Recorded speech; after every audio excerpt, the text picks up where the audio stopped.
Hello everyone, welcome to chalk and chill. Friends, आज के जमाने में सबसे ज्यादा जो जरूरी हो गया है वो है आपका इंग्लिश को जानना। इंग्लिश को बस जानना ही नहीं, इंग्लिश को समझना भी, और लोग कैसे इंग्लिश में इंटरेक्शंस करते हैं उसके पीछे के चीजों को जानना भी बहुत ज्यादा इंपॉर्टेंट हो गया है। हम आज से एक वीडियो का सेशन स्टार्ट कर रहे हैं जिसमें हम आपको इंग्लिश स्पीकिंग के साथ साथ ग्रामेटिकल चीजें भी पढ़ाएंगे, जो आपके दोनों चीजों में काम आएगी, ग्रामर में भी काम आएगी और इंग्लिश स्पीकिंग के कोर्स में भी काम आएगी। तो चलिए पढ़ते हैं, और पहला हम शुरू करेंगे वो करेंगे पार्ट्स ऑफ स्पीच से। दोस्तों, पार्ट्स ऑफ स्पीच क्यों पढ़ना जरूरी है ये मैं आपको पहले थोड़ा सा डिस्क्राइब कर देता हूँ। देखिए, होता क्या है कि हम जनरली अपनी लाइफ में कुछ ना कुछ शब्द बोलते रहते हैं, कुछ ना कुछ एक वाक्य बोलते रहते हैं। जैसे मम्मी ने अचानक से पूछ लिया, आप बाहर गए थे? तो मम्मी ने पूछ लिया कि बेटा बाहर क्यों गए थे?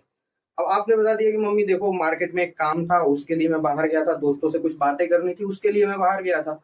अब इस चीज को आपने हिंदी में तो बोल दिया, लेकिन इंग्लिश में कैसे बोलेंगे इसको समझने के लिए parts of speech main important thing है, जो आपको समझना पड़ेगा। बिना पार्ट्स ऑफ स्पीच के कोई काम नहीं चल सकता, बिकॉज पार्ट्स ऑफ स्पीच ही उस इंग्लिश सेंटेंस को मेक करेंगे, उस इंग्लिश सेंटेंस को बनाएंगे जो आप कल को इंग्लिश में बोलने जाएंगे। जैसे अगर हम नॉर्मली देखें ले, इंग्लिश का कोई एक सेंटेंस उठा रहे हैं, जैसे व्हाट इज योर नेम, इसमें व्हाट से लेके और नेम तक ये सारे के सारे आपके पार्ट्स ऑफ स्पीच के कहीं ना कहीं एक पार्ट बन जाते हैं। और ये पार्ट क्यों बन जाते हैं, आखिर इसके पार्ट बनने का रीजन क्या है? जैसे हिंदी में हमने कोई शब्द बोला, राम घर गया, तो यहाँ पे राम क्या है, राम भी एक शब्द हो गया, घर वो भी एक शब्द हो गया, गया एंड मतलब सब कुछ एक शब्द मिला के एक सेंटेंस का निर्माण करते हैं। बहुत सारे शब्द मिला के एक सेंटेंस का निर्माण करते हैं। तो आज जो पार्ट्स ऑफ स्पीच हमारा टॉपिक है उसमें हम यही पढ़ेंगे कि इंग्लिश में इन सेंटेंस के जो जो पार्ट हैं उनको हम क्या कहते हैं। तो चलिए शुरू करते हैं। दोस्तों, पार्ट ऑफ स्पीच में जो मेन और पहला इंपॉर्टेंट चीज है वो क्या है, आइए देखते हैं। पहला इंपॉर्टेंट चीज है वो है नाउन। अब दोस्तों, नाउन क्या होता है? देखिए, नाउन के बारे में बहुत सारी चीजें जानने की जरूरत नहीं है। नाउन एक सिंपल सा शब्द समझ लीजिए कि किसी का भी नाम। जैसे आपका दोस्त है, उसका नाम क्या है, राहुल, तो राहुल क्या हुआ, ये हो गया नाउन। एक आपको इसमें फैक्ट बताते हैं जो बहुत ही छोटा सा फैक्ट है लेकिन आपको काम आएगा। नाउन जो शब्द है वो नोमेन वर्ड से लिया गया है। ये नोमेन जो है ये एक लैटिन वर्ड है। लैटिन वर्ड जिन्होंने जो जानते होंगे वो जानते होंगे कि जितने सारे वर्ड्स हैं, जितने सारे मैथ के एग्जांपल्स या जितने भी सारे सब्जेक्ट्स हैं, हम मोस्टली उसको कनेक्टेड कहाँ से करते हैं, लैटिन रोमन इंपायर से। वहां से हम इसको कनेक्ट करते हैं कि हम बेसिकली लैटिन वर्ड्स के ही फॉर्म को इंग्लिश में कन्वर्ट किया जाता है, या ऐसे वैसे घुमा फिरा के उसको एक वर्ड बनाया जाता है। तो लैटिन वर्ड है नोमेन, और नोमेन का मतलब क्या होता है, नेम। तो बेसिकली नाउन को समझने के लिए आपको बस ऐसे समझना है कि किसी भी चीज का नाम, जो क्लियर क्लियर नाम है वो क्या है, वो नाउन है। अब नाउन के बाद जो मेन इंपॉर्टेंट थिंग आती है वो है प्रोनाउन। प्रोनाउन। अब क्वेश्चन आता है कि प्रोनाउन क्या है। देखिए, प्रोनाउन को ऐसे समझ लीजिए कि मान लीजिए कि आप दोस्त के साथ बाहर गए, ठीक है, अपने दोस्त के साथ बाहर गए, घर पे आए, मम्मी ने आपसे पूछा कि बेटा गए कहाँ थे? आपने बोला मम्मी मैं राहुल के साथ घूमने गया था। ठीक। मम्मी ने पूछा तुमने खाना खाया बाहर? आप क्या कहेंगे? आप ये थोड़ी कह देंगे, मतलब एक कहने में थोड़ा सा एक मेहनत लगती है यार, अगर फिर कहेंगे कि मम्मी मैंने राहुल के साथ बर्गर और पिज्जा खाया था तो खाना नहीं खाना, ऐसे नहीं कहते। देखो, एक किसी भी सेंटेंस को फॉर्म करते हैं तो उसको खूबसूरत लगने के लिए हम प्रोनाउन का यूज करते हैं। जैसे बार बार किसी का नाम लेना, किसी का नाम पुकारना, वो थोड़ा ऑड साउंड करता है। बार बार किसी को भी बोलो कि मैं बाहर राहुल के साथ गया था, मैंने राहुल के साथ खाना खाया, मैं राहुल के साथ घूमने गया, मैं राहुल के साथ मस्ती की, ऐसे बोलने पे प्रॉब्लम होती है। तो प्रोनाउन क्या है? प्रोनाउन वो शब्द है जो उस नाउन को रिप्लेस करता है। और रिप्लेस किस वे में करता है? ऐसा नहीं है कि वो उसका सेंस हटा देता है कि वो नाउन से नहीं कनेक्टेड है। प्रोनाउन ऐसे समझ लो कि किसी राहुल को वह कह के बुलाना प्रोनाउन है। जैसे वह बाजार जा रहा है, तो वह जो जा रहा है उसका एक नाम भी है, कोई नाम होगा उसका, राहुल, रमेश, कुछ भी हो सकता है। तो वो बाजार जा रहा है, यहाँ पे वह क्या है, वो है प्रोनाउन। तो प्रोनाउन में एक मतलब क्या हो गया, विच, इसका डिफिनेशन अगर देखें, विच रिप्लेस नाउन और used on the place of noun. Basically समझ गए? मतलब ऐसा शब्द जो नाउन की जगह पे उपयोग हो पाए उसको हम कहते हैं प्रोनाउन। ही हो गया, सी हो गया, इट हो गया, दे हो गया, ये सब क्या है? ये सब एक प्रोनाउन है। यहाँ पे ये इन चीजों का यूज आप एक नाउन को डिस्क्राइब करने के लिए या आप एक नाउन को दिखाने के लिए यूज कर सकते हो। अब थर्ड थिंग जो मेन पढ़ेंगे हम, वो पढ़ेंगे एडजेक्टिव। एडजेक्टिव। अब देखो एडजेक्टिव क्या होता है। जैसे एक एग्जांपल सोचो। अब मम्मी ने पूछ दिया कि बेटा राहुल कैसा आदमी है, आप क्या बोलोगे? अगर यही पूछ दिया कि राहुल दिखता कैसा है, आप बताओ कि वो दिखता कैसा है, तो आप क्या बोलोगे? बोलोगे ना कि हाँ मम्मी, राहुल मोटा दिखता है, राहुल लंबा दिखता है, या राहुल कैसा भी दिखता है। तो ये जो चीज बताओगे कि वो मोटा है, लंबा है, क्या नहीं है, उसकी क्वालिटी जो बताओगे ना, वही हो जाता है एडजेक्टिव। तो एडजेक्टिव इज क्वालिटी और समथिंग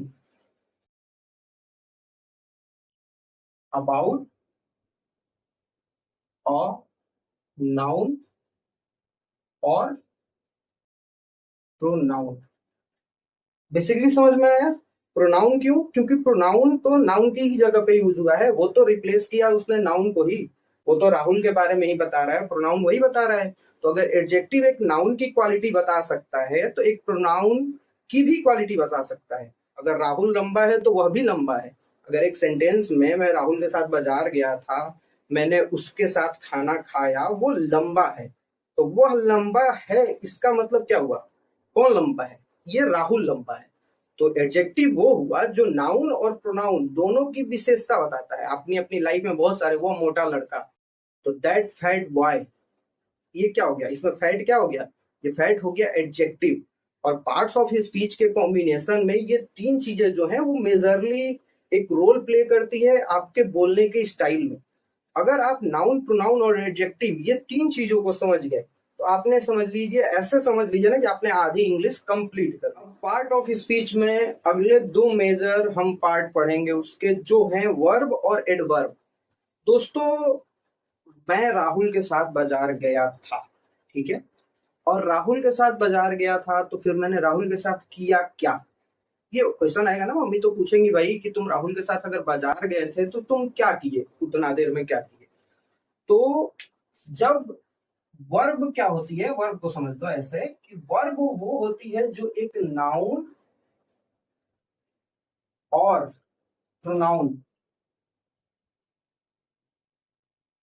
जो एक्शन करते हैं, जो भी एक्शन होगा, एक्शन मतलब, एक्शन मतलब वो काम जो एक नाउन या प्रोनाउन करता है उसको हम कहते हैं वर्ब। जैसे जो एक्शन करते हैं that is called verb. Rahul बोला कि मैं, सॉरी, मैं घर गया या आप घर गए तो आपसे पूछा गया कि आप कहाँ गए थे। आपने बोला था कि मैं राहुल के साथ बाजार गया था। एक सेंटेंस लिख के समझते हैं। मैं राहुल के साथ बाजार गया, बाजार गया था। अब इसमें आपके लिए पहले क्वेश्चंस हैं, ठीक है। आप मुझे कमेंट में एक दूसरे सेंटेंस को नाउन, प्रोनाउन और एडजेक्टिव, ये तीनों चीजें मेजरली, उसको मार्क करके और मुझे कमेंट में बताएंगे जरूर। मैं इसमें बता देता हूँ। यहाँ पे जो मैं हो गया, ठीक है, ये मैं क्या हुआ? अगर आपको पता है तो कमेंट में बताइएगा, बट ये मैं बता ही देता हूँ। मैं हुआ प्रोनाउन। कैसे प्रोनाउन हुआ? मैंने बोला मैं, तो मेरा तो नाम तो होगा कुछ ना। मैं अपने नाम के जगह पे मैं बोल रहा हूं, तो मैं क्या हो गया? ये प्रोनाउन हो गया। यहाँ पे राहुल, किसी का नाम दिखा रहा है, नाम, नाम आया तो सीधे मार दो नाउन। राहुल क्या हो गया? नाउन। अब देखो, अब वर्ब कैसे पहचानेंगे? मैंने क्या किया? वर्ब पहचानने का सबसे सिंपल ट्रिक है, अगर किसी भी सेंटेंस में आपको वर्ब नहीं समझ में आ रहा है तो आप नाउन से पूछिए 4-5 सवाल। भाई क्या, क्यों, कैसे, ऐसे जब 3-4 सवाल पूछेंगे ना, जैसे मैं राहुल के साथ बाजार गया था।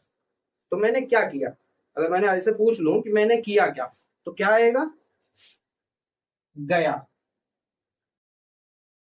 ये जो गया है यही है आपका वर्ब। तो वर्ब पहचानना इतना आसान है। वर्ब का मतलब यही होता है कि नाउन और प्रोनाउन जो कोई काम करे वही होता है वर्ब। इसको नोट डाउन कर लीजिए, फिर इसके अब आगे मैं एडवर्ब बताता आता है। एडवर्ब, एडवर्ब क्या है ये भी समझते हैं। एडवर्ब, देखिए हमने पढ़ा नाउन, नाउन होता है नाम। प्रोनाउन पढ़ा, हमने पढ़ा कि नाम के जगह पे जो यूज हो जाए उसको कहते हैं प्रोनाउन। हमने पढ़ा एडजेक्टिव, जो नाउन और प्रोनाउन की क्वालिटी बताए वो है एडजेक्टिव। फिर हमने पढ़ा वर्ब, नाउन और प्रोनाउन कुछ भी काम करें, जो कुछ भी काम करें उसको कहते हैं वर्ब। अब एडवर्ब किसको कहते हैं ये समझने के लिए आप एक एग्जाम्पल से समझिए। राम तेज दौड़ता है। अब समझिए इसको। राम तेज दौड़ता है, एक सेंटेंस मैंने लिख दिया हिंदी में। राम यहाँ पे हो गया नाउन, दौड़ना हो गया वर्ब, ये जो तेज हुआ ये हो गया एडवर्ब। मतलब एडवर्ब वो वर्ड्स होते हैं या वो शब्द होते हैं जो एक क्रिया की विशेषता बताते हैं। राम कैसे दौड़ रहा है, ये हमेशा क्वेश्चन में हाउ लगाएंगे ना, क्रिया के साथ हाउ पूछेंगे। जैसे राम दौड़ता है तो राम कैसे दौड़ता है, तो राम तेज दौड़ता है। तो यहाँ जो तेज हुआ वो एडवर्ब हुआ। मतलब एडवर्ब जो है आपको वर्ब की विशेषता बताता है। किसी भी क्रिया को कैसे किया गया, कितने अच्छे से, या क्या मतलब बेसिकली काम को कैसे किया गया वो बताता है एडवर्ब। यहाँ पे तेज, राम तेज दौड़ा, तेज बता दिया गया। उसने खाना तेजी से खाया, तेज बता दिया गया। तो बेसिकली क्रिया को बताने वाला ही होता है एडवर्ब। ठीक है, अब आगे बढ़ते हैं। नेक्स्ट चीज जो हम जानेंगे वो जानेंगे कि प्रीपोजिशन किसे कहते हैं। पहले लिख लेते हैं यहाँ पे प्रीपोजिशन। प्रीपोजिशन उस शब्द को कहते हैं जो दो शब्दों के बीच में एक संबंध स्थापित करता है। जैसे एक एग्जाम्पल लिखते हैं, एग्जाम्पल से फटाफट समझ में आएगा। वह कुर्सी पर बैठा है। देखिए यहाँ पे क्या है कि वह कुर्सी पर बैठा है। तो प्रीपोजिशन कैसे पता करेंगे? यहाँ पे जो वह हुआ वो हो गया आपका प्रोनाउन। ठीक, बैठना हो गया वर्ब। ठीक, ये कुर्सी और ये पर, बेसिकली वह का कुर्सी से क्या संबंध है, मतलब वह कुर्सी के साथ क्या कर रहा है, वह उस कुर्सी के साथ कैसे है, क्या बिहेव कर रहा है, एक समय को बताए, एक स्थान को बताए बेसिकली, या उसके किसी भी एक्शन को डिस्क्राइब करे इन द सेंस कि उसका कनेक्शन सेट करे। जैसे वह कुर्सी पर बैठा है, तो यहाँ पे जो ये पर शब्द है, वह कुर्सी पर, मतलब वो कहाँ बैठा है भाई, वो बैठा है कुर्सी पर। तो ये जो पर शब्द हुआ ये हो गया आपका प्रीपोजिशन। इंग्लिश में प्रीपोजिशन के लिए बहुत सारे शब्द आते हैं। जैसे आपने बहुत बार से सुना होगा कि he is sitting on table, वह टेबल पर बैठा है। एक और एग्जांपल सुनिए, ही इज ईटिंग विथ हैंड्स, कोई हाथ से खाता है तो हम बोलते हैं कि वो अपने हाथ से खा रहा है। तो ये जो हाथ से और खाने और वह का जो संबंध स्थापित, बीच में एक रिलेशनशिप जोड़ने के लिए जो चीजें आ गई, वो जो सीधे सीधे है वही है प्रीपोजिशन। सीधी बात समझ लीजिए कि किसी भी बेसिकली प्रोनाउन का या नाउन का किसी एक वर्ड से जो संबंध जोड़ता है वो है प्रीपोजिशन। ठीक है, अगर ये ना समझ में आया हो तो आप कमेंट में हमें बता दीजिएगा, हम प्रीपोजिशन पे एक और अच्छी वीडियो, इससे ज्यादा अच्छी वीडियो बनाएंगे। तो चलिए अगला हम जानते हैं। अगला है कंजंक्शन।